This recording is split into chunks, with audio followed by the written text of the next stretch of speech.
Монгол Улсын их хурлын чуулганы хуралдааны дэгийн тухай хуулийн 45 дугаар зүйлийн 45-ын 2 дахь хэсгийг үндэслэн төсвийн байнгын хорооны 2025 оны 6 дугаар сарын 25-ны өдрийн хуралдаанаар хууль баталсантай холбогдуулан авах зарим арга хэмжээний тухай Монгол Улсын их хурлын тогтоолын төслийг боловсруулан нэгдсэн хуралдаанаар хэлэлцүүлэхээр санал дүгнэлт гарган та бүхэндээ танилцуулж байна. Тогтоолын төсөлд мал аж ахуйн салбарыг эрсдэлээс хамгаалах, хүн амын хүнсний гол нэрийн бүтээгдэхүүний хангамж нийлүүлэлтийн тогтвортой байдлыг хангах, нөөцийг нэмэгдүүлэх, өрсөлдөөнийг дэмжих, үнийг зохистой төвшин тогтворжуулах зорилгоор импортлох мал амтны тэжээлийн нэмэлт болон Улаанбуудайн гурлийн гайлын албан тутмыг чөлөөлөх тухай хууль хүчингүй болсонтой холбогдуулан тухайн бүтээгдэхүүнүүдийн үйлдвэрлэл, хангалт, үнийн тогтвортой байдлыг хангах зорилгоор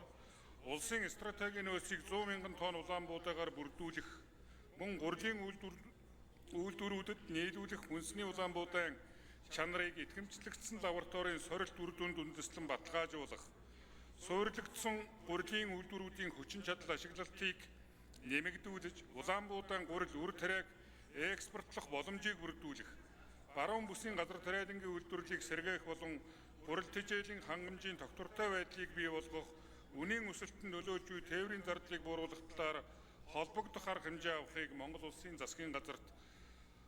чиглэл болголоо. Байнгын хорооны хуралдаанаар тогтоолын төслийг хэлцэх үед Улсын их хурлын гишүүн Г. Ганбаатар улсын стратегийн нөөцөд шаардлагатай Улаанбуудайн нөөцийн хэмжээ болон алслагдсан бүс нутгийн гурил тэжээлийн үнийн өсөлтөнд нөлөөлж байгаа тээврийн зардлыг хэрхэн бууруулах талаар асуулт асууж хариулт авсан болно.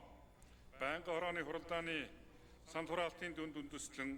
хууль баталсантай холбогдуулан авах арга хэмжээний тухай Монгол Улсын их хурлын